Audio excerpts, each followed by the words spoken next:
8:16 en la capital de la República y quiero compartir con ustedes una nota publicada por The Washington Post. Colombia es de nuevo el mayor productor de coca del mundo. He aquí por qué eso es un golpe a los Estados Unidos. Titula precisamente esta noticia difundida por el rotativo norteamericano. Gonzalo Rosero se encuentra en la capital colombiana y desde la ciudad de Bogotá buscará hacer precisamente un análisis de esta declaración. El cultivo de coca ilegal estaría creciendo en Colombia, borrando, dice la nota, uno de los logros de los escaparates de la política antinarcótico de Estados Unidos y amenazando con enviar una ráfaga de cocaína barata a través de la tubería de contrabando a Estados Unidos. Una información que debe preocupar mucho a los colombianos, que debería preocupar mucho a la región en general y obviamente lo pone de manifiesto también la preocupación que registran en los mercados norteamericanos. Muy buenos días, ¿cómo está usted? Le estamos escuchando en Quito. Sí, te veo muy lejana. El afecto desde Bogotá para ti y para toda nuestra audiencia, señoras y señores, con un saludo muy cordial esta mañana. Habíamos estado nosotros tratando de comunicar esto para conectarnos también con la impresión que tengan los invitados anteriores, que fueron esencialmente economistas. ¿Cómo no? Porque tenía algunas informaciones respecto del ámbito económico. Y yo creo que el golpe, el pinchazo para la sociedad colombiana más significativo y una polémica para el presidente norteamericano, el señor Obama, va a constituir este ejercicio de medición o de auditoría que la institucionalidad norteamericana ha venido ejercitando en los últimos días, en las últimas semanas, en los últimos meses, midiendo la capacidad del narcotráfico para incidir en las economías latinoamericanas por un lado, y por otro lado, el ejercicio de narcóticos desde Colombia, desde Perú, desde Bolivia, desde Ecuador, este último un callejón irrefrenable de tránsito de drogas, y Colombia, en cuya capital me encuentro en este momento, ubicándose nuevamente como el primer productor en América, no solamente latina, sino en América, y esto es lo grave. Pasa a segundo lugar la nación peruana, que también hizo méritos para que lo ubiquen en el primer semestre del año anterior como una primera gran productora de narcóticos en todo el continente. No estamos hablando de la región, estamos hablando del continente en primer lugar. Entonces, un investigador periodista muy creíble, extraordinariamente que confiable, así lo describen incluso los lectores. Aquí en Colombia hay una magnífica impresión en los medios de comunicación respecto al autor de esta crónica, que pone de manifiesto el hecho de que Colombia pasa nuevamente a obtener el primer lugar en cultivo de todas las drogas, especialmente de la cocaína. El despacho del Washington Post menciona que esto le va a generar, o supone el denunciante periodista norteamericano, que esto le va a producir roces muy significativos con los republicanos en el Congreso de Estados Unidos al presidente Obama, porque todos los republicanos que están buscando a como dé lugar ganar las próximas elecciones, seguramente a la señora Clinton o a alguien será, pero lo que ellos buscan a toda costa es, a través de estas denuncias, ganarse a la población norteamericana. Y obviamente el hecho de que estén dando tanto dinero, pero muchísimo dinero de apoyo a la gestión antisembríos que se ha gestado en la nación colombiana desde hace algunos años, ahora que descubren las institucionalidades de Estados Unidos que Colombia numéricamente está alcanzando esta dimensión de producción, creo que le van a causar un dolor de cabeza más de los que tiene el presidente Obama. Esto es lo que suponen en el Washington Post. En segundo lugar, repito, estaría Perú, estaría en tercer lugar Bolivia. No hablan del Ecuador, sino nuevamente en el tránsito de la droga. Y el Washington Post en este artículo también se refiere y pone en números la codicia que tienen los carteles colombianos para traer esta droga, o llevar más bien a la nación estadounidense. Y le consultamos, por un lado, sí, le decía, le consultamos a nuestro director, porque también hay que poner en este mismo análisis la coyuntura de Colombia y lo que podría estar ocurriendo al interno de ese país frente a lo que pasa ya con esta postura de negociación con las FARC. Y entendemos que el boom de la coca se produce sobre todo en momentos delicados del gobierno de Juan Manuel Santos, en estas etapas finales de la negociación y la vinculación que tenía precisamente los carteles con la droga, precisamente las FARC, por ejemplo, y de lo que se habla de estos rebeldes izquierdistas en el comercio ilegal de las sustancias estupefacientes.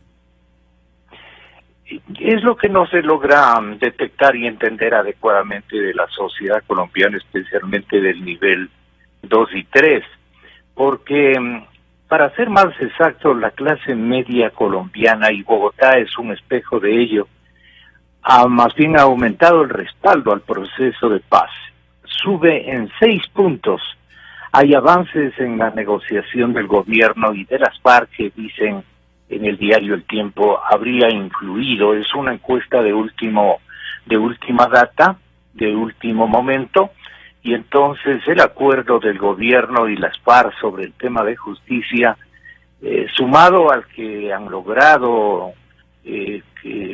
concretar luego para la búsqueda de desaparecidos, dicen que habría sido la clave del presidente Santos para influir en una desprestigiada negociación.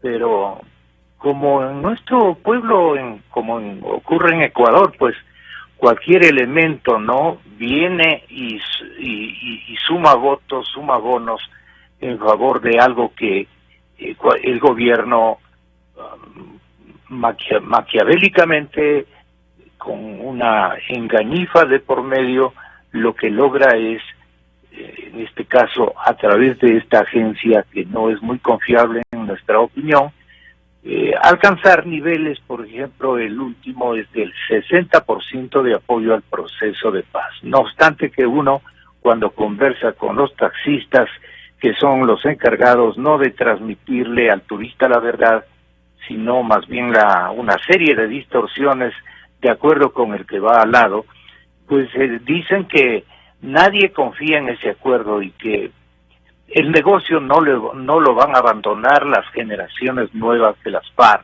Eso va a continuar, y que esto es solamente un proceso de jubilación de los cabecillas históricos de las Fuerzas Armadas Revolucionarias de Colombia, que ni de Fuerzas Armadas ni de revolucionarias tienen en este momento absolutamente nada. Pero así están las cosas. 69% les da a comienzos de noviembre, le da el pueblo colombiano, y especialmente en la capital Bogotá, a través de este informe de una encuesta de Gallup, les está dando, digamos, apoyo. En 6 puntos de una se subió el apoyo al presidente. ¿Quién está en este momento atravesando también lo que se señala es una codicia? Y es otro elemento que queríamos nosotros conversar con los señores economistas anteriormente, pero no me dieron paso, como lo estaba pidiendo. La codicia que tiene este nombre que se ha repartido en lugar de regalías, habla de lo que es una golosina en el desayuno de todos los colombianos y de todos los latinoamericanos.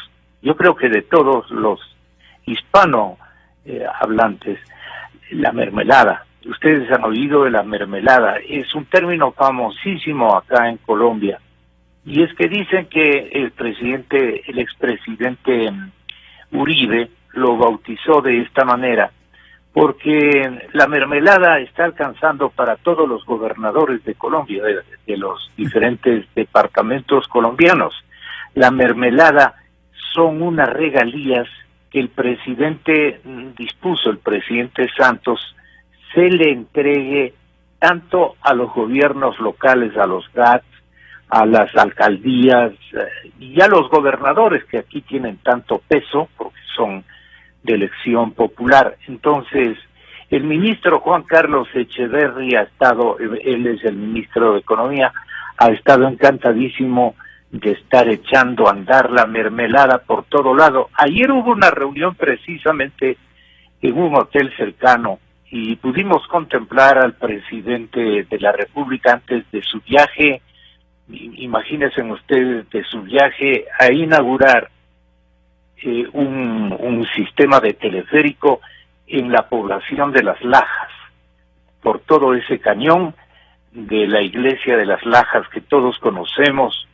Va a haber un teleférico, de hecho ya existe, y ayer montaron en uno un gobernador de Nariño de nombre Raúl Delgado, Monseñor Arturo Correa Toro, el obispo, digamos, de Nariño, y el señor presidente Juan Manuel Santos. Se los ve muy bonitos a los teleféricos y nos duele profundamente porque contemplando esta realización que ha durado apenas un año, nos acordamos de la promesa que nos ha hecho el ahora alcalde de la ciudad de Quito, pero que ha dejado de lado porque le ha dado una preferencia muy importante y para muchos de otro carácter al tema del metro. Bueno, con esto de las regalías, con esto de, me hacía acuerdo, Berito, que hay también un asunto de mafias que van a elegir al nuevo líder nacional aquí en Colombia, pero este es un tema mucho más complicado y preferimos omitirle hasta tener los elementos de juicio y la investigación que estamos realizando y poder el día de mañana, Dios mediante, llego a la medianoche de hoy, estar en el noticiero de primera hora para poder comentarles, pero todos los grupos mafiosos van a elegir al capitán o al comandante nacional. Esto de las regalías, el tema de la codicia, en el tema de las mermeladas, es el plato favorito del comentario en todo sitio y lugar de la nación del norte a nuestro país. Yo te agradezco mucho y nos veremos, Dios mediante, la bendición para ustedes. Muchas gracias. Adelante. Gracias, papá. Queridos oyentes, muchas gracias por haberme atendido. Al contrario, vernos. Muchísimas gracias a usted por el contacto, por la explicación, y ya para tranquilidad de nuestra audiencia, Gonzalo Rosero retoma la conducción de este espacio informativo el día de mañana, por cierto, y habrá mucho que hablar también de lo que tiene que ver con el tema Colombia, un tema que como región nos importa y nos interesa. 8:30 minutos en la cadena Democracia, y otro de los temas que genera controversia en Colombia, que genera controversia además también en el país, porque nos vemos abocados a las cosas que ocurren en el mundo entero, es la decisión asumida por la Corte Constitucional en ese país respecto de la posibilidad de adopción de las parejas homosexuales. En efecto, la constitucionalidad colombiana declaró a través de 3 artículos del Código de la Infancia y la Adolescencia la adopción por uniones maritales de hecho de compañeros permanentes, bajo el entendido de que en virtud del interés superior del menor dentro de su ámbito de aplicación están comprendidas también las parejas del mismo sexo que conforman una familia. Por supuesto, hay ciertos requerimientos que tendrán que ser también cumplidos, requerimientos que van por la idoneidad moral, mental, física. Además, dicen también en los impuestos de ley, estas uniones deben ser permanentes, deben atender condiciones establecidas por la Corte en un fallo ya anterior del año 2011, que las consideraba sobre todo el reconocimiento de familia. Y este tendrá que ser un hecho que se lo pueda garantizar a nivel jurídico, pues tienen que ser familias reconocidas ante un juez o notario con los mismos deberes y derechos de las uniones heterosexuales. Esto es lo que en Colombia se habría adoptado y lo que ahora nos trae al análisis también con nuestros invitados de este momento. Nos acompaña ya en el estudio el doctor Ramiro García, nos acompaña también el doctor Bernardo Crespo. En breve estaremos contactándonos con el doctor Farid Simons a través de la línea telefónica. La adopción en parejas del mismo sexo es simplemente la consecuencia de lo que ha venido ocurriendo. Poco a poco la sociedad va cambiando su punto de vista y Colombia ha sido el primer país en asumir, en la región, una circunstancia como estas, o al menos en la región más inmediata a nuestro país.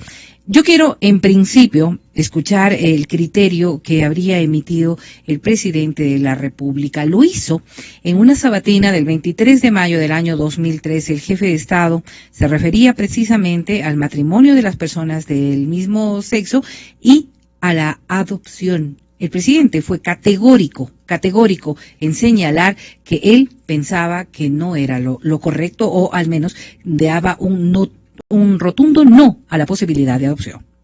Yo en un momento dado me manifesté a favor de que si alguien, pues, por sus condiciones, etcétera, siendo biológicamente varón, se consideraba mujer, en el registro civil pueda decir mi nombre, cambiarse el nombre y decir mi género es femenino. En un momento dado lo apoyé en una entrevista, no es que engañé. Con los datos que tenía en ese momento estaba de acuerdo. Pero ¿qué pasó? Después nos dimos cuenta que era una estrategia para llegar al matrimonio entre personas del mismo sexo, con lo que siempre he dicho que no estoy de acuerdo. La Constitución establece que el matrimonio es entre hombre y mujer. ¿Ya? Entonces, ¿cuál era la estrategia? Decir, bueno, sexo puede decir masculino o femenino, pero así mi sexo diga masculino, mi identidad de género femenino. Y con eso ya cumplían la Constitución y llegaban al matrimonio gay. ¿Sí se dan cuenta? Entonces nos dimos cuenta de eso. Y después de eso, con matrimonio de gay, adopción. Yo sinceramente pienso que los niños, a ser adoptados, deben estar en una familia tradicional, no por tradicionalista, porque creo que es la base de la sociedad, la familia. Hombre, mujer, niño. ¿Ya? Verán que ya están en las redes diciéndome cavernícola, que no entiendo el avance de la humanidad. Bueno, probablemente no lo he entendido, pero mientras yo sea presidente mantendré estos valores, principios, que creo que son compartidos con la inmensa mayoría del pueblo ecuatoriano. Y con aquellos que no compartimos estos principios y valores, el mayor de los respetos. Respetamos mucho su visión, pero no me va a hacer cambiar mi visión tampoco. Exa FM. Y ahí está la declaración del jefe de Estado, que hasta el momento pues no ha tenido ningún cambio, y es obvio que lo que ha asegurado es que el modelo de familia tradicional es lo natural, la naturaleza tiene mucho que ver y es la razón de ser de posturas que la maneja él y que necesariamente debemos reconocer la manejan también un elevadísimo número de ecuatorianos, como lo harán otros tantos en Colombia. Arranquemos con esta visión legal, doctor. Bienvenido, doctor García. El tema de la adopción es el tema siguiente a lo que está viviendo ahora mismo el mundo. Bienvenido. Muchas gracias, un saludo para todos los oyentes. Bueno, en primer lugar, la posición del gobierno sí cambió. De 2003 acá, por supuesto que cambió.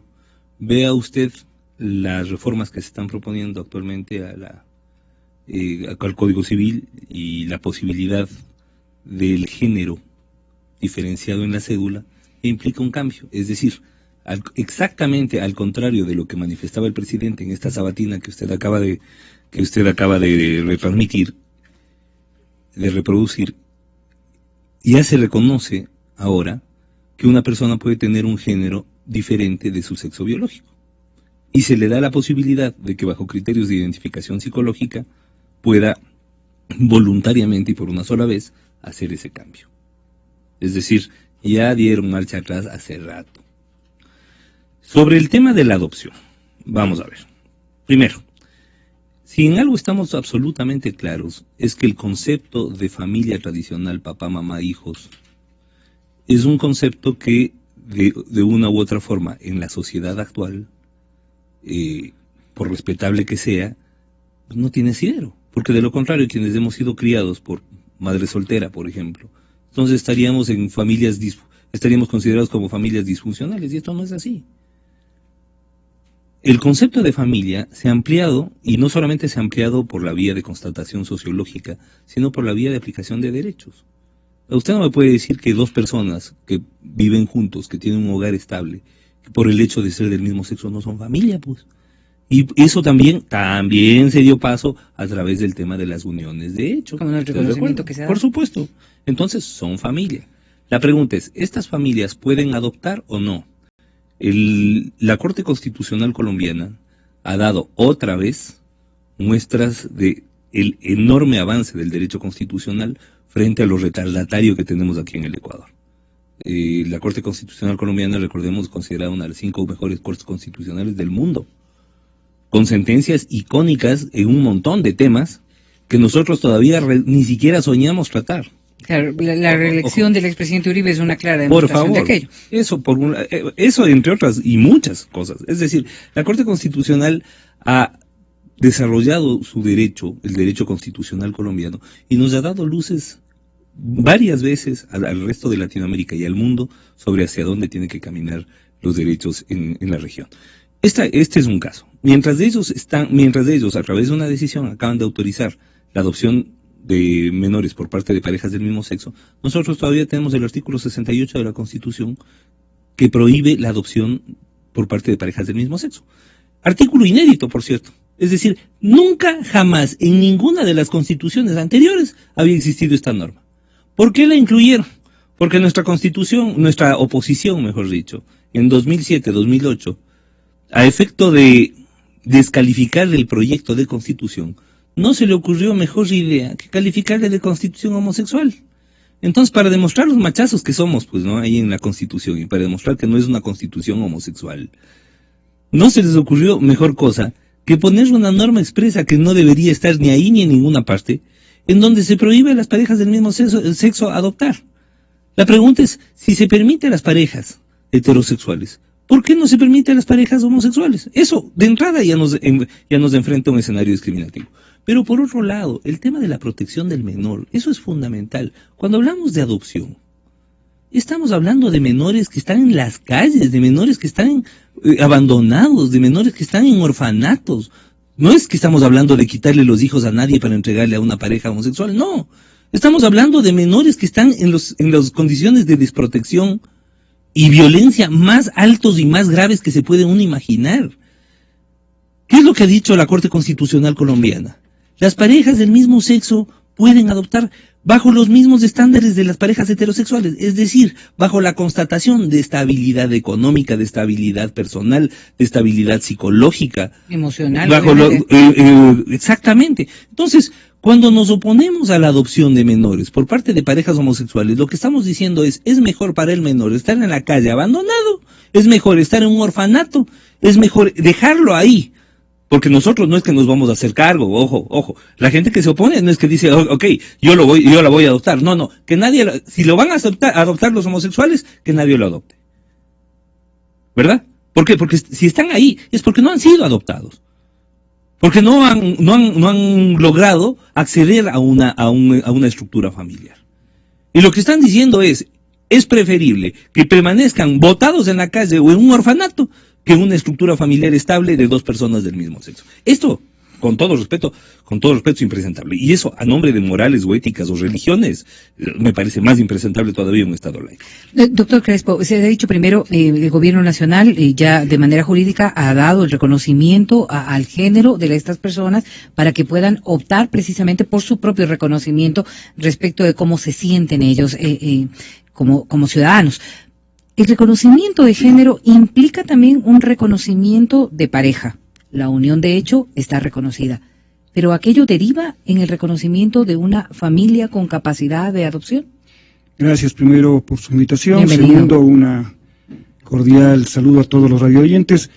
Y gracias por su pregunta, porque creo que es muy importante precisar ciertas cuestiones que se han planteado en este momento, con todo el respeto para el panelista que me acompaña y mi amigo, que ya tenemos 2 o 3 reuniones de estas que son muy agradables. Creo que es importante, en honor a la verdad, poner las cosas claras y como son. Primero, no es verdad, y lo digo categóricamente y enfáticamente, no es que ya el gobierno ha dado paso a la cuestión del género. Por favor. ¿Hay un proyecto de ley? Sí. Este proyecto de ley lo está tramitando el Congreso Nacional, si no me equivoco, desde el 2012-2013, que tiene que ver con la reforma a la ley del registro civil. Hay una primera discusión. De esta primera discusión, si no me equivoco, creo que hay unos 20 o 30 artículos de esta reforma. Últimamente, en las últimas semanas, parece que se va a presentar al segundo debate. Pero aquí, ojo, y aquí creo que toda la población ecuatoriana tenemos que estar muy atentos, puesto que, de acuerdo a las normas internas que rigen a la discusión en las diferentes comisiones en la Asamblea Nacional, una vez que uno presenta un proyecto de ley, se discute en primera discusión, valga la redundancia, se hacen sugerencias, cambios, y para la segunda discusión tiene que venir el mismo proyecto tomando en cuenta aquellas sugerencias, reformas, etcétera, cambios que ha habido en la primera. Pero ¿cuál es el problema? Y aquí viene ¿qué diremos? Lo horroroso, si valga el término, lo malo. Que no es que traen la primera, sino nos traen una totalmente distinta proyecto de ley a la primera. O sea, no estamos discutiendo las reformas o el proyecto que se nos hizo al principio y que vamos a ver, ya, esto hemos hecho, cambiemos, pongamos y veamos si sale bien. No, nos traen un segundo y ahora ya no se llama reforma a la ley del registro civil, sino tiene un nombre diferente, totalmente diferente, que se llama ley orgánica, ¿no?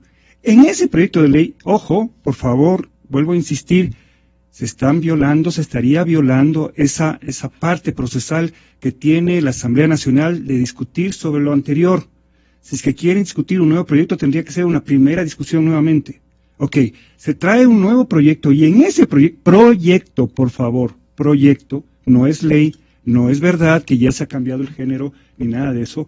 Ok, en ese nuevo proyecto se trae sobre todas estas cosas, estas reformas, entre comillas, o avances, que para mí no son avances. Respeto muchísimo el criterio del doctor, me parece muy respetable su opinión, pero este tipo de avances no creo que son avances. No, porque volvimos a discutir lo mismo que ya lo hicimos la vez anterior. Por favor, no lo que viene del extranjero, porque nos viene del extranjero tiene que ser acogido. Puede ser que la Corte Constitucional de Colombia sea de las cortes más reconocidas en el mundo entero, pero no por eso significa que es infalible. Hay horrores que se han cometido, ¿no? La otra cosa que también es importante decir, no es que ya el gobierno nacional ha cambiado de posición, y también acerca de eso habría que ver qué se entiende por gobierno nacional, si el gobierno nacional es el ejecutivo o legislativo, en fin, es un término un poco largo, amplio, por decirlo. Tercer punto, creo que este criterio que manejó el doctor, vuelvo a decirle con todo respeto, de que los menores están abandonados en orfanatos, botados en las calles, que andan botados caminando por las calles y que a esos hay que adoptarles. A ver, parece que hay un desconocimiento. No es tan fácil. Vaya, coja a un niño de la calle y adóptele, si es posible. No es así. Por favor, estamos hablando ante la República, ante toda la población, y hay que darles criterios claros. El proceso de adopción es un proceso absolutamente reglado, es un proceso que está perfectamente amparado tanto en la Constitución, Código Civil, hoy demás, ¿no? Constitución, Código Civil y Código de Menores. Es una institución que tiene por fin dar padres a los menores y hijos a los padres. No es que se adopta a cualquier niño, solamente se adoptan a aquellos niños que están en los orfanatos. Y aquí otra apreciación que creo que fue un poco ligera, decir que aquellos niños que están botados en los orfanatos y en las casas hogar. Yo quisiera en este momento que efectivamente hagamos una reflexión. Vayamos a los orfelinatos, vayamos a las casas de hogar, que están regentados parte por el Estado ecuatoriano y gran parte, la gran mayoría, están regentados por la Iglesia. Y no digo solamente la Iglesia católica, estoy hablando de la Iglesia cristiana, ¿no? Y vamos a ver cómo están los niños mantenidos ahí, cómo están cuidados, cómo están protegidos. No es verdad que los niños que están en situación de abandono significa que están en estas casas de hogar y que están sin sus padres, no se conocen sus padres y sus parientes. Esos están en situación de abandono y solamente esos son los que pueden ser adoptados. Los otros no. Los niños que están en la calle no son adoptados, no son adoptables, porque son niños que lastimosamente, ante una situación de pobreza, se viven. Pero déjeme terminar solamente un dato muy importante, porque yo quiero poner las cosas claras. A ver, en el Ecuador las estadísticas están claras en que hay 13 parejas de padres, es decir, papá, mamá, hombre, mujer, por cada niño que quiere ser adoptado, que puede ser adoptado. Es decir, no es que hay una sobredemanda de niños adoptados y que aquí en el Ecuador están como no, esas cuestiones botadas en la calle, y que más bien cojamos, con todo respeto para las personas que tienen la preferencia homosexual, y cojamos a otras personas porque no hay cómo adoptarles, no hay quienes adopten. No es verdad. Las estadísticas en el Ecuador es 13 parejas por cada niño en el Ecuador que quiere ser adoptado. El problema está en que el trámite para adoptar a un niño es sumamente largo y engorroso. Lo que sí quisiera decir es que, y el concepto claro podría ser igualar esa condición de esas mismas 13 parejas que están buscando adoptar a las otras parejas que tienen una orientación sexual distinta, me refiero a las parejas del mismo sexo, para que puedan también incluirse en ese listado de personas que podrían. Muchas personas dirán, esa es la opción que estamos defendiendo. Y yo quiero dar la bienvenida también al doctor Farid Simons ahora mismo, porque hemos hablado de dos temas que me parece fundamental rescatar. Primero, velar por la mejor situación del menor, uno de los temas que preocupa mucho a la ciudadanía en general, pero velar también por aquella posibilidad que tienen las parejas del mismo sexo de llegar a ser padres o de tener un hijo que esté bajo su cuidado y cariño. Doctor Simons, ¿cómo está usted? Buenos días. Buenos días, Verónica, y gracias la entrevista. Saludos a los panelistas y saludos a los radioyentes. He estado escuchando con atención las dos intervenciones y yo tengo algunos comentarios y algunas predicciones. En primer lugar, la Constitución ya contiene el concepto género varias veces, a pesar de que el presidente de la República en alguna de sus sabatinas dijo que el género era prácticamente una invención, una novelería. La Constitución, nos guste o no nos guste, es la norma vigente en el país, la norma superior vigente en el país, reconoce el tema del género de manera diferente al tema del sexo. Y ahí viene la gran discusión sobre la diferencia entre la biología y la asignación cultural o la percepción de una persona respecto a pertenecer a un determinado género, ¿no? ¿Por qué es relevante los datos de identidad? Hay una diferencia entre los datos de identidad, sexo y género desde la perspectiva jurídica y desde la perspectiva social. La primera tiene que ver con la jurídica. En el tema de la igualdad de derechos y obligaciones de hombres y mujeres, de igualdad que se ha establecido y igualdad de derecho y igualdad normativa y igualdad en muchas dimensiones, el dato del sexo en la cédula de identidad o en la partida de nacimiento es muy relevante para el tema del matrimonio. Si hay una de las pocas consecuencias jurídicas por la diferencia de sexo de una persona, es el tema de la posibilidad de matrimonio. Entonces, ¿por qué no es posible cambiar totalmente ese dato? Porque lamentablemente la Constitución del 2008 estableció la prohibición del matrimonio de personas por parte de personas del mismo sexo. Y entonces, como consecuencia de esa prohibición, como derivado de esa prohibición, esa regla, esa norma, esa determinación tiene que estar ahí. Así que en el Ecuador ya existe jurídicamente la diferencia entre género y sexo constitucionalmente arreglada.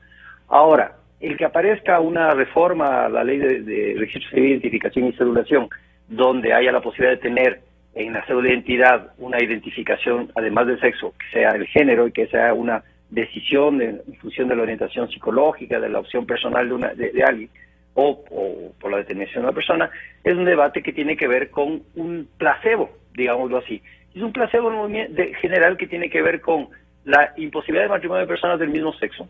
Y ante la imposibilidad de personas del matrimonio de personas del mismo sexo, el gobierno nacional lo que ha venido haciendo es reformando a la unión de hecho para que se parezca más al matrimonio sin que se llame matrimonio, teniendo esas posibilidades de unión de hecho de personas del mismo sexo o la limitación de esta unión de adopción, a diferencia de la posibilidad que sí tienen las uniones de personas de sexo distinto a adoptar. Entonces empieza a ser como una suerte de placebo, una suerte de premio consuelo por haber prohibido constitucionalmente el matrimonio. Ahora, la Constitución, siendo la norma máxima de la República del Ecuador, tiene que estar también sujeta a una cuestión que se llama control de convencionalidad, que es la correspondencia que tiene la Constitución con los instrumentos internacionales de derechos humanos, y ahí hay un referente muy importante, una sentencia de la Corte Interamericana de Derechos Humanos, que es el caso Atala Rifo, donde de alguna manera se ha marcado que en Latinoamérica, más allá de los deseos, intereses, perspectivas individuales de algunas personas,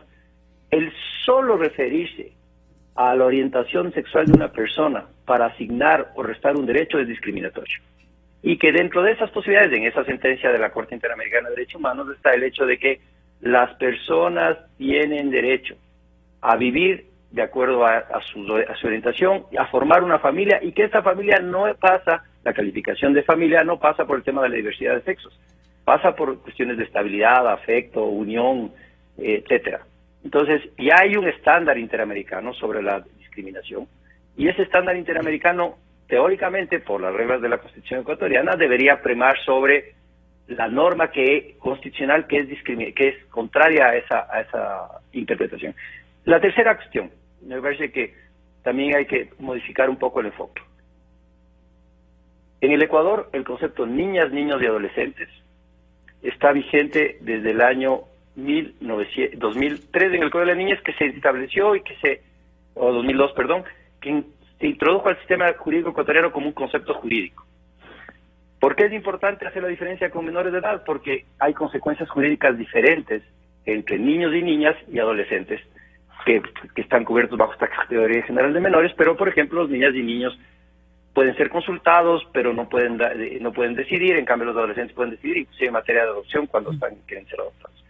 Y ahí, ¿por qué hago esta distinción? Porque todo este análisis tiene que ver con otra perspectiva distinta, que es el derecho que tienen los niños, niñas y adolescentes privados de su medio familiar de manera definitiva, sea porque no tienen una familia, sea porque la familia no tiene aptitudes para cuidarles, para tener un medio familiar estable y necesario. No es un derecho de las parejas a tener hijos.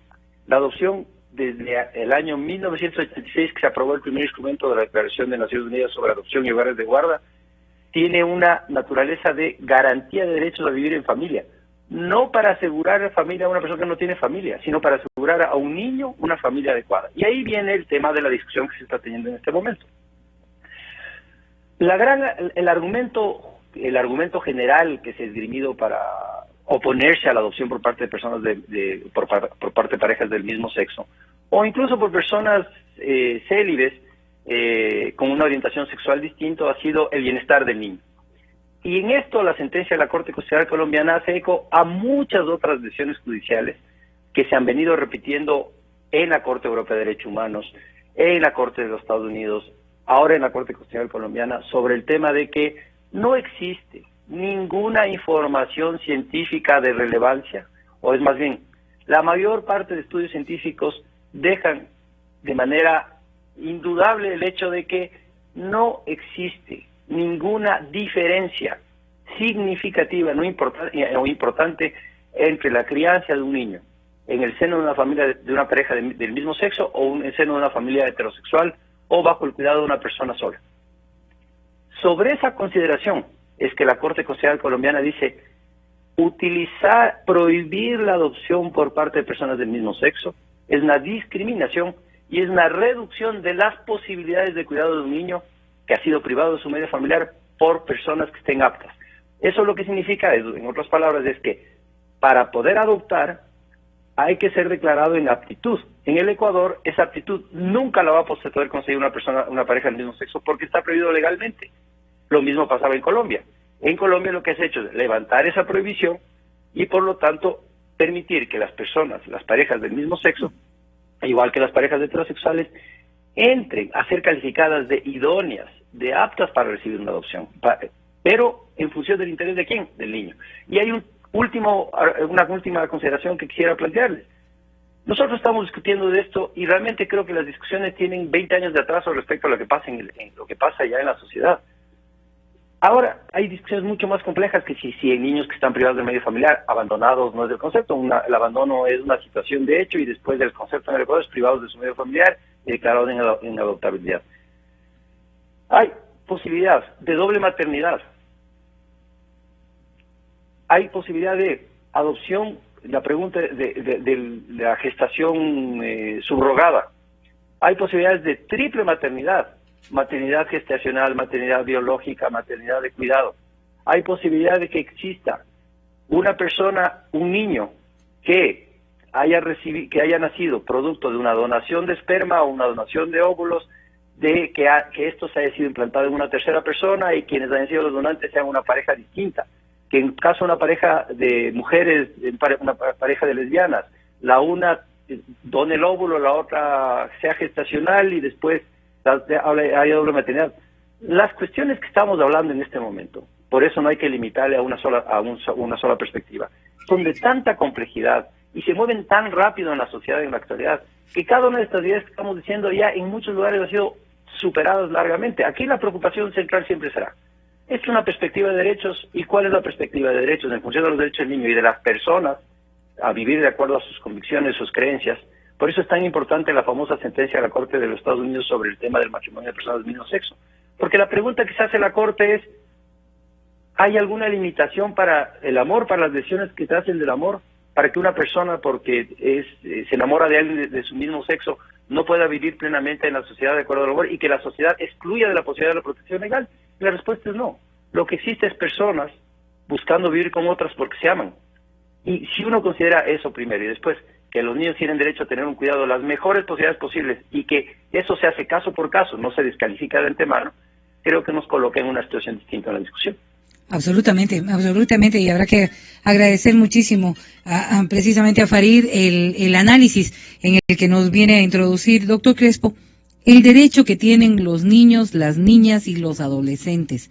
Ese es el concepto primario que nos debería importar a todos más allá de nuestras propias creencias o de nuestra propia forma de observar a la sociedad. Primero, creo que la opinión que nos dijo el doctor Farid es importante, pero creo que hemos divagado mucho. Creo que para poder discutir, y la única forma de discutir es discutir puntos concretos. El doctor Farid nos ha puesto sobre la mesa un sinnúmero de situaciones que existen en el mundo. Que algunos lo califican como avances, bueno, puedo aceptar, particularmente no creo que son necesariamente avances. No todo lo que hay en el mundo significa que es avanzar. Muchas veces se retrocede. Creo que los valores, los principios, y ojo, no estoy hablando de asuntos espirituales ni religiosos. Los ateos también tienen valores y principios. Estoy hablando de eso, para que no se reduzca a un problema de carácter religioso y que si estoy o no a favor de la religión y de creer o no. Miremos la Constitución, miremos las diferentes leyes. ¿Cuál es el espíritu que mueve a la Constitución, a nuestra Carta? La Constitución es la carta que nos damos, el pueblo ecuatoriano, esta es la carta que queremos que nos rija. Y esta es la que ha venido siendo, y antes de esta ha venido siendo algunas en el mismo sentido. ¿Cuál es el espíritu de la Constitución? Y que por favor no banalicemos, no lo digamos, tonteras. ¿Cuál es el espíritu de la Constitución? ¿Cuál es el espíritu del Código Civil? ¿Cuál es el espíritu del Código de Menores? Perdón, el Código de la Niñez y Adolescencia, perdón el lapsus. Solamente me permite que le dé lectura al artículo 44 de la Constitución que dice: el Estado, la sociedad, la familia promoverán de forma prioritaria el desarrollo integral de los niños, niñas y adolescentes y asegurarán el ejercicio pleno de sus derechos. Se atenderá al principio del interés superior y sus derechos prevalecerán sobre los demás personas. Estas dos últimas partecitas es muy importante, que no lo pasemos así nomás. Se atenderá al principio de su interés superior y sus derechos prevalecerán sobre los demás personas. Pero el doctor Simons hacía aclaración precisamente sobre ese punto, en función de que decía, hay que velar sobre los derechos que tienen los niños y las niñas. Es. Y acotaba además, y yo Farid, lo cito tan solo porque me parece muy importante, que hay muchísimos estudios que plantean que no existe diferencia significativa en la crianza que se pueda dar de ese mismo menor, procurando su bienestar, sí, sea criado en un hogar hetero como en un hogar homosexual. O sea, si estamos analizando estas dos posibilidades dentro de una misma sociedad, entonces deberíamos de estar claros en que más bien es un valor subjetivo, que es una forma subjetiva, sí, de mirar si es que esto es válido o no es válido para ese menor, buscando siempre la mejor situación del niño. Permítame solamente contestar de esta manera. Dice, el otro día veía una fotografía en Facebook muy interesante. Habían dos personas que estaban sentados en una mesa, frente a frente, y en esa mesa se había puesto un número. Y le había dicho a la persona que está al frente, dígame cuál es este número. Y era, el uno le decía es el 6 y el otro le decía es el 9. Y los dos tenían razón. No estamos, en este caso, no estamos en el mismo caso, aunque me estoy contradiciendo. ¿Por qué? Porque la Constitución y nuestras leyes ponen al interés del niño y los derechos del niño sobre los derechos e intereses de las demás personas. Esto cambia totalmente. Yo en esto creo que no hay discusión. Por supuesto, el tema fundamental es la protección de los derechos del menor. Entonces, la pregunta es, ¿en qué se vulneran los derechos del menor? El momento en que se lo entrega en adopción a una pareja estable, sea heterosexual o sea homosexual, en lugar de mantenerle en una casa de adopción o casa de acogida. O sea, yo creo que, con todo respeto, decir que es preferible que se quede en una casa de adopción, en una casa de acogida, en lugar de un entorno familiar estable, eso es vulnerar los derechos del menor. Acá no estamos discutiendo los derechos solamente de las personas, de poder vivir de acuerdo a sus convicciones, a sus orientaciones, o lo que sea. No. Estamos hablando básicamente de los derechos del menor. La mayoría de estudios, y es más, no existe un solo estudio serio, que nos pueda decir que psicológicamente el menor va a verse afectado en su proyecto de vida o en su estructura de formación por el hecho de que ser criado por una pareja de dos personas del mismo sexo. Por lo tanto, eso sí es faltar a la verdad. Doctor por otro lado, gracias, perdóneme, ya le doy la palabra. Lo que pasa es que y permítame tan solo invitar a Farid para que pueda intervenir también en el momento en que crea oportuno hacerlo. Nos encantará conocer su criterio. Doctor Crespo. Gracias, quería terminar la idea. Estaba abierto el micrófono. Gracias, solamente quería terminar la idea. En el caso del niño, cuando hablamos entre personas mayores, la opinión del doctor García, del doctor Farid, de todos, estamos hablando desde la óptica, desde la visión de una persona que está frente a un número y que son sus intereses, de los padres, de cualquiera, la persona mayor, pero tenemos que primero mirar desde la óptica del niño. No podemos cosificarle, no le podemos transformar en un objeto de derechos, es un sujeto de derechos. El niño, ¿sabe usted que cuando el doctor Farid hablaba del año 86 y en el año 90 aquí también se hizo una encuesta y se les preguntó a los niños que pongan en un listado cuáles son los derechos que ellos tienen en prelación? Los niños, antes, y no digo que no son importantes, todos son importantes de los derechos de los niños, antes de que poner el derecho al juego, el derecho al descanso, el derecho a la salud, el derecho a la educación, ¿sabe cuál fue el primer derecho que pusieron? Los niños. ¿Y por qué queremos ahora desconocerlos? Tener papá y mamá. Ese fue el primer derecho que pusieron, el primero. Y hoy los grandes, porque somos más inteligentes, tenemos más derechos, tenemos más opinión y no oímos la sabiduría de un niño de 5, 6, 8, 10 años, ellos quieren tener papá y mamá. Y ojo, por favor, no pongamos entre lo malo y lo bueno.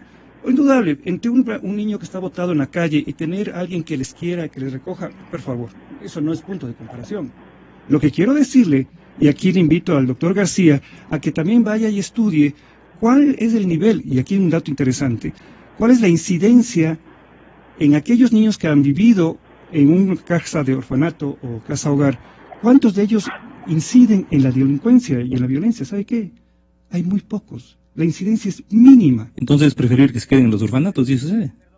Farid está en la línea. Lo que usted nos está diciendo es que es preferible que... Quiero hacer un comentario. Dígame. Un comentario chiquito sobre esta última afirmación. A ver, no hay discusión ya en el mundo en el tema de los derechos de la infancia y adolescencia, y no existe. O sea, no hay un solo estudio, ni una sola dato, ni un solo instrumento jurídico, ninguna información que nos diga que estar en un hogar de cuidado es mejor que estar en una familia. No.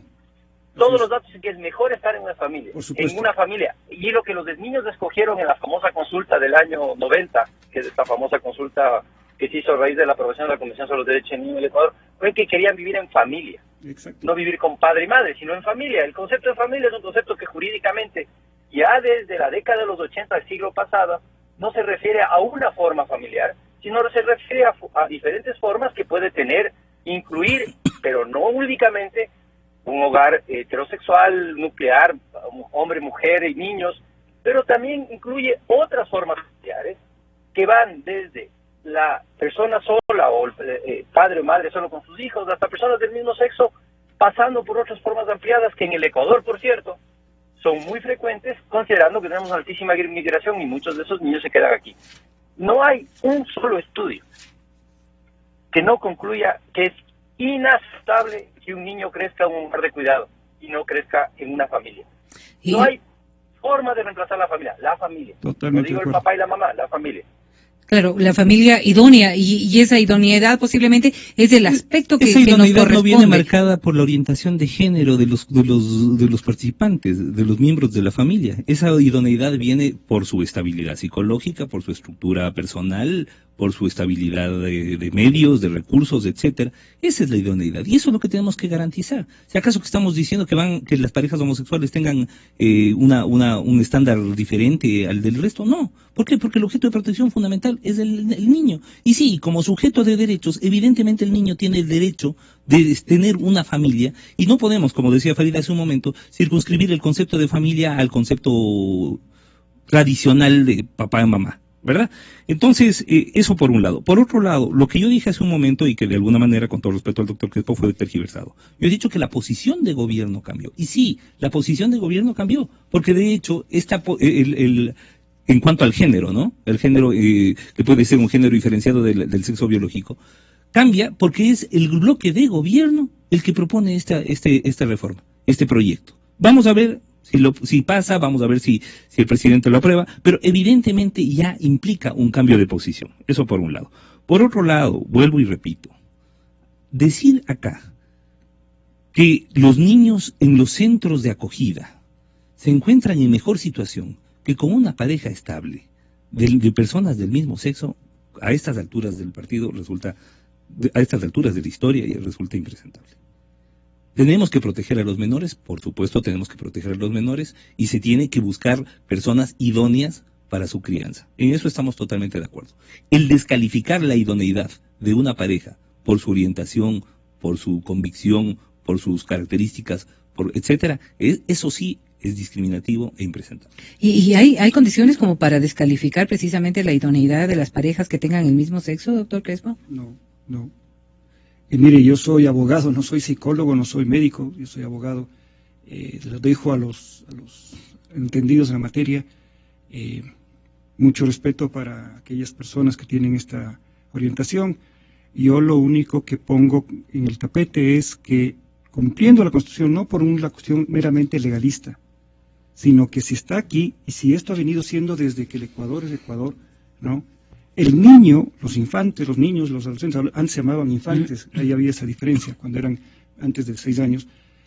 El Ecuador tiene, la República, toda la sociedad tiene que proteger, maximizar los esfuerzos, ser demasiado delicados. Si bien no hay estudios, como dice el doctor Farid, sobre que si es que es bueno o es malo o hay algún problema. No, hay un montón. Lo que ha dicho es que no existe un solo estudio que diga que es preferible que el niño esté botado en un orfanato en lugar de estar en un núcleo familiar. Eso es lo que acaba de decir Farid. Lo que decía es que no hay estudios que digan que el estar un niño bajo la protección de una pareja homosexual puede traerle consecuencias negativas. Okay. No, todo lo eso contrario. Significa... Lo que ha dicho es que todos los estudios que se han hecho sobre esto establecen que de ninguna manera implica para el niño una tergiversación de su estructura de crecimiento por el hecho de crecer con una pareja. El ser humano, de acuerdo a la Constitución... ¿Puedo hablar yo de Permítame, Farid, vamos a buscar que el doctor Crespo concluya su idea. Que el ser humano existe desde que hay la concepción. Y el Ecuador tiene la obligación de protegerle al ser humano, a la vida, desde su concepción. Desde ese momento está protegido. Volvámosle sujeto, no objeto, a esa persona. Farid, ahora sí lo escuchamos. Sobre los estudios, lo primero es que he dicho que unánimemente los estudios demuestran que no es la mejor opción que un niño crezca en una institución, que en ningún caso esa es la mejor opción frente a formas familiares. Dice esas formas familiares, de hecho la Convención sobre los Derechos del Niño, que es la norma internacional más importante sobre esta materia, establece este tema de las familias y de lo que la comunidad o la costumbre local establece como familia. Entonces el concepto de diversidad está protegido a nivel internacional. La segunda parte tiene que ver con los estudios sobre la crianza de los niños. Si parte de la discusión que estamos teniendo esta mañana es sobre la decisión colombiana, hay que referirse a la misma decisión colombiana, y la decisión colombiana lo que dice en claridad es que, examinados los estudios que se presentaron sobre la diferencia de crianza, o sobre si existe alguna diferencia en la crianza por parte de personas del mismo sexo o parejas del mismo sexo o parejas heterosexuales, la conclusión es que la mayor parte de esos estudios, los serios, los que daban tenían alguna validez científica seria, demostraban que no existía diferencia. Yo he buscado en el internet varias veces, y generalmente hay estudios promovidos por ciertas orientaciones o ciertos grupos donde dicen que no, que esto no es así, que la caracterización, la identidad de género, la identidad respecto al padre y la madre solo se construyen en parejas heterosexuales.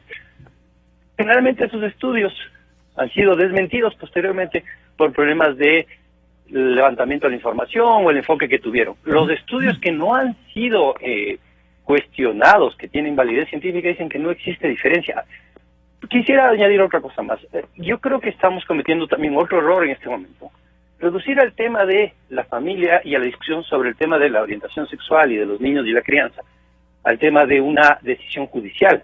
Es decir, reducir el tema del debate de quién puede criar a los niños cuando los niños no tienen una familia, si es la mejor opción de pareja del mismo sexo distinto, es olvidarnos de qué pasa cuando una persona o una pareja decide, por ejemplo en el caso que les acabo de decir, de doble maternidad. Una pareja de mujeres, la una da el óvulo, la otra da su vientre, y después en esa pareja, no han adoptado, en esa pareja ese niño se considera hija de las dos por diferentes motivaciones. Entonces no solamente es una discusión que se reduce a la adopción, es una discusión que rebasa mucho el tema de la adopción, es el tema de la formación de las familias, el tema de las adopciones, de las decisiones de las personas. Y si el Estado tiene derecho a imponer esa forma de vida, una cierta forma de vida a la sociedad en su conjunto, porque hay alguien, un grupo de personas muy importante, muy relevante, muy respetable, que tiene una opinión distinta de esa opción. Procurando no entrar en este carácter discriminatorio que se podría tener contra unos y contra otros, porque habrá quienes puedan sentirse afectados también frente a la posibilidad de que parejas del mismo sexo empiecen a tener la opción de adoptar, y me refiero yo a parejas heterosexuales que estén buscando en ese mismo proceso tener una adopción. Como en su momento en Estados Unidos hubo gente que se sentía afectada porque se permitían los matrimonios interraciales. Es decir, acá cada cual tiene derecho a sentirse bien o afectado por lo que sea. Lo que no tenemos derecho es a imponer nuestra ética personal o grupal a toda una sociedad laica. Hace un momento se hablaba de valores, por supuesto, la igualdad es un valor, la no discriminación es un valor, ¿verdad? Ya que se ha hablado de la Constitución, y Farid ponía en tapete un tema fundamental, que es la convencionalidad. Es decir, nuestra Constitución no se maneja sola.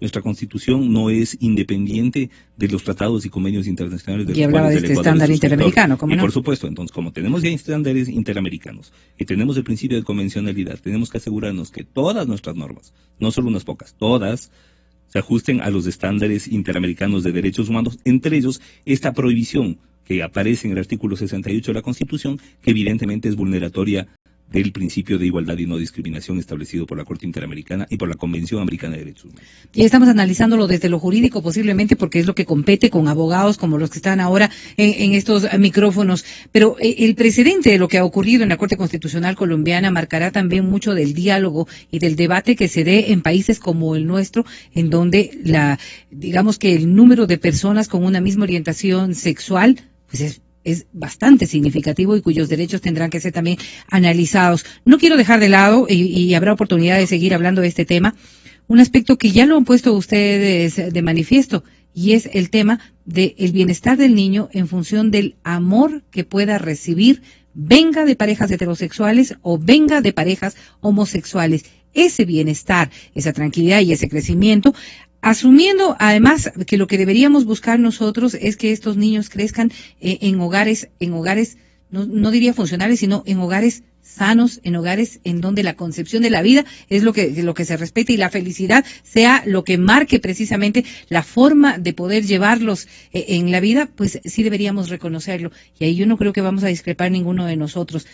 El amor que da una pareja hetero, como el amor que da una pareja homosexual, no entraría en discusión. Doctor Crespo, arranquemos con usted en esta última parte. Sí, pero permítame una puntualización. Por favor. Siempre es importante.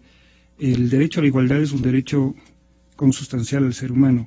Todos somos iguales ante la ley, pero justamente la Constitución, no solamente en Ecuador, sino en otros países, permite cierta desigualdad que se llama la discriminación positiva. ¿Qué quiere decir? Que justamente en el artículo 35 de la Constitución, 44, etcétera, de la misma ley, de la misma Carta Magna, habla de que hay un sector poblacional que está en situación vulnerable. En eso están los discapacitados, las mujeres embarazadas, etcétera, etcétera, y están sobre todo y ante todo los niños. Por eso es, y le vuelvo a repetir, esta frase que dice que y sus derechos prevalecerán sobre los demás. Es decir, ante un niño y ante quien habla, una persona mayor, no somos iguales. Esa persona, menor de edad, tiene prevalencia, tiene un discrimen favorable, si usted quiere, a favor de él, perdone la redundancia. Por lo tanto, mis derechos no son iguales a los derechos de él. Por lo tanto, cuando hablemos de este tipo de adopciones, o de adopciones en general, o de la situación de los menores, primero tenemos que ponernos allá, bajarnos en el sentido de chiquitos y grandes, aunque también dicen que eso ya es discriminatorio, ¿no? Ponernos al mundo de los niños y saber qué es lo que ellos necesitan. Y esa valoración también vendrá desde su propia perspectiva de lo que es positivo y lo que es negativo. Y de ahí creo que parte el tema del amor. Porque por amor, también tengo amor al dinero, tengo dinero a la fama, o sea, no relativicemos el término amor. El amor significa ponernos en la condición del otro, y en este otro es el niño. No es mi situación, es la situación de él. No estoy con esto queriendo discriminar, decir, no, los homosexuales, etcétera, no. Por favor, eso a un lado. Lo estoy simplemente poniéndome en el amor al niño. ¿Qué necesita el niño? La pregunta era clara.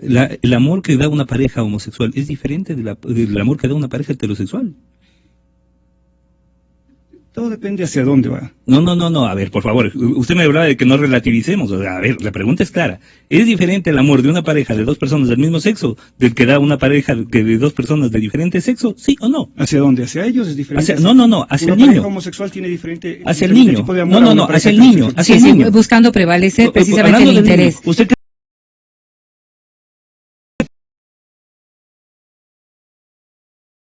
en una serie de estudios psicológicos demostró y estableció que no existe diferenciación, ¿verdad?, entre el amor que recibe el niño de una pareja homosexual del de una pareja heterosexual, y que justamente bajo criterios de prevalencia de sus derechos, bajo criterios de protección de sus derechos, no puede dejarse de lado la posibilidad del menor de tener una familia, simplemente bajo el criterio de que la familia es una familia heteroformada. Esto no es así. Entonces, yo creo que estoy totalmente de acuerdo con el doctor Crespo en que primero tenemos que pensar en el menor, por supuesto, y si pensamos primero en el menor, tenemos que pensar que siempre va a estar mucho mejor con una familia, independientemente de cómo esté constituida ese núcleo familiar, que en una casa de acogida o un orfanato. Doctor Simons, usted termina. Muchas gracias. Hay tres cosas que yo quisiera aclarar. La primera, la protección especial, el cuidado, los derechos diferenciados que tienen los niños. El concepto básico aquí para los oyentes es: niños, niñas y adolescentes tienen todos los derechos comunes del ser humano, además de los específicos de su edad. Esos específicos de su edad están reconocidos o surgen a partir de la especial vulnerabilidad y las necesidades específicas que tiene la infancia como seres humanos en un momento de desarrollo. Efectivamente, el interés superior es un concepto central. Ahora, cuando uno habla del interés superior, significa que intereses de terceros, no necesariamente derechos, sino intereses de terceros, cuando se confrontan a los intereses del niño, los intereses del niño prevalecen sobre los intereses de esos terceros, y no es desdeñable el interés del otro, pero prevalece el cuidado de la infancia, por ejemplo, en el cuidado del niño, el interés del niño, y el bienestar del niño, por ejemplo, en los debates entre parejas heterosexuales sobre cuando se divorcian o se separan y utilizan al niño como una prenda en el divorcio. Y hay un debate entre uno y otro que impide ver al padre o impide ver a la madre al hijo como una venganza por lo que pasó en su vida personal. Entonces los intereses de estas personas están prevaleciendo sobre los intereses del niño y los derechos del niño. Entonces, la cuestión de la sentencia colombiana, las varias sentencias de la Corte Europea de Derechos Humanos y la sentencia de la Corte Interamericana de Derechos Humanos en el caso Atala, todas coinciden en el mismo punto de análisis. A partir de información sobre las condiciones sociales y familiares, es decir, que no existe ninguna razón para que las personas de orientación sexual diversa o las parejas que tienen una orientación sexual diversa no puedan criar y cuidar a niños y adolescentes. Y en el caso de la adopción, que esto es un examen que se hace caso por caso y que no se puede descalificar de antemano a una pareja por tener una orientación sexual. Eso es lo que dicen todas estas jurisprudencias.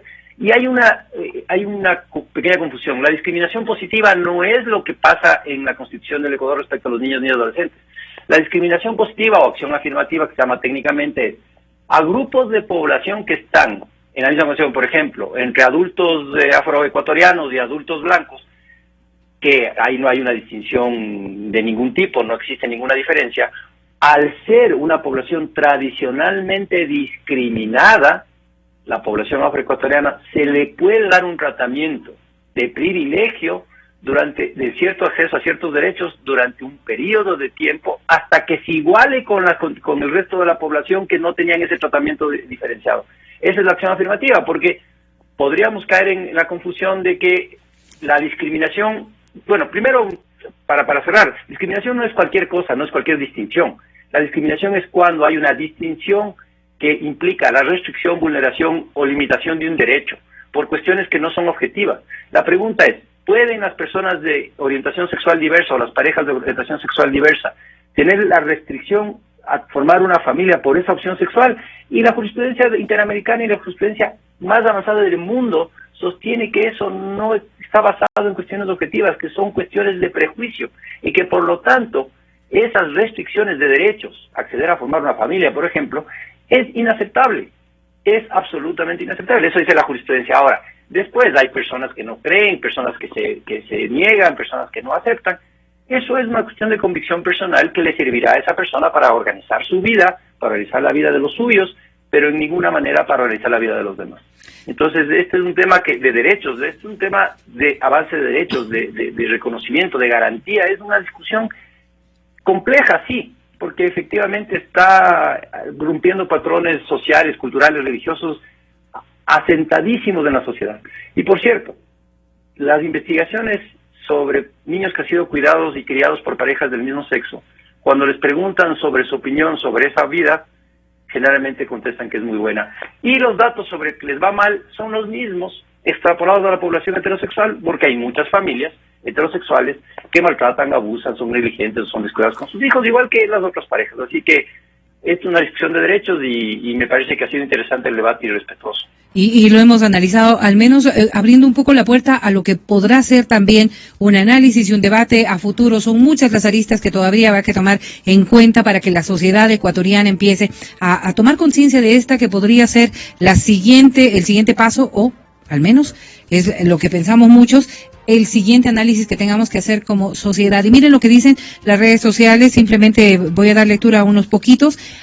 @Ceciloyer dice: el derecho del niño a tener una familia no se circunscribe a una familia tradicional. @tránsitoamac dice, ¿qué pasará si luego de dos homosexuales adoptar un menor se separan? ¿Con quién queda ese menor? Y pregunta también @bandosilla. Las familias son construcciones sociales, no entelequias rígidas. La familia no es únicamente un hogar heterosexual. Los criterios que nos hacen llegar a esta mesa de trabajo, nuestro agradecimiento, como siempre, a quienes han participado en este debate, el doctor Bernardo Crespo, el doctor Ramiro García, el doctor Farid Simons, hablando de la adopción, la posibilidad de adopción de las parejas del mismo sexo. En breve viene ya, clarito está, con Sebastián Oleas y Vicente Albornoz. Muchísimas gracias por la atención. Mañana, a partir de las 6:45, ya nos acompañará Gonzalo Rosero. Hasta entonces.